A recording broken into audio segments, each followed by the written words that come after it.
I am really excited about being here. First of all, my director, Herb, indicated that we want to take part in this opportunity. I said, well, heck yes, why not? It's a great program. But as one of the things I normally do when I go to events like this, I want to get around and meet the people at the table. And let me tell you, I have met some great people, some great partnerships. So that, I believe, is why the program is so successful. Now, therefore, I, Charlie A. Dooley, County Executive of St. Louis County, do hereby proclaim Tuesday, March the 23rd, 2010 as St. Louis Alliance for Reentry Star Day, not only in St. Louis County, but in the greater metropolitan area, my good friend St. Louis City as well. Congratulations. There are some people who have said, although we're starting to break down this wall, that we should not reward bad behavior. We should not be giving job training to criminals. We should not be giving apartments to criminals. We should not be giving a hand up to criminals. We should save all of that for law-abiding people. And I understand that argument, but again, we come at it as advocates for crime victims. You're the ones who have to do the work, and I want to thank you on behalf of the mayor and everybody in the city of St. Louis for everything you're doing. You know, you are really producing a lot of results. Our mission is to integrate successful intervention principles and practices, resulting in collaborative partnerships that enhance ex-offender self-sufficiency, reduce recidivism, and improve public safety and community health in St. Louis City and County.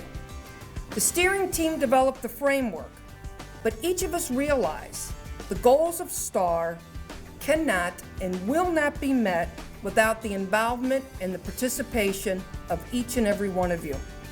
At Arches, we are building upon our success with the Department of Labor grant in 2008 that served more than 650 ex-offenders and put more than 350 of them into jobs.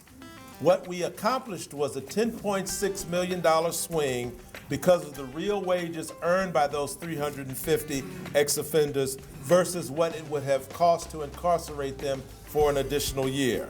It's really an honor to be here today. What you do and what you are about to do is nothing short of miraculous when I think back of where things started a number of years ago.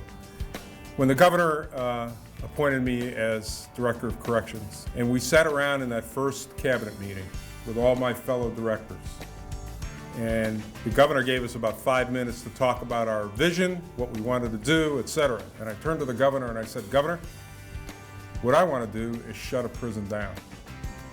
And he looked at me like I was nuts.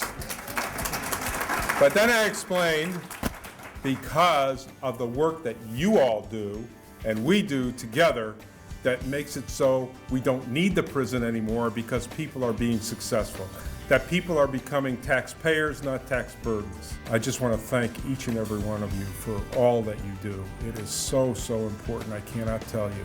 We cannot arrest our way out of the situation we're in. That it's going to take much more than arrest, conviction, incarceration to have the communities that we want. And so what we need is partnerships. We're here to try to repair and build those systems so that we have people who come out of these institutions who are productive citizens, who can add and contribute to our communities. It's a real challenge we have to make these individuals ready for jobs in the future as they come out and re-enter our society. So with all these challenges, we know as law enforcement we cannot do it by ourselves. We have to be fully engaged in the partnerships that are in this room. I used to think at one point that drug use started as a result of people wanting to have a good time. I think those of you that know about mental health issues and know about depression issues know that most of these people will self-medicate. And I certainly have become a lot more sympathetic the longer that I've been doing this job to the underlying reasons. And what can we do? We, the police department, what can we do? One of the things that we started in the St. Louis metropolitan area about 6 years ago was something called crisis intervention teams. We really got together with the mental health community and said, we need to do something different with these folks. We can't house mentally ill in jail. That's not where they should be. We have a little over 800 police officers in our department. Of the 800, about 550 are currently trained to be specialized crisis intervention team officers. A lot of people will think you're crazy for wanting to do something to help the offenders in the community. We don't think that.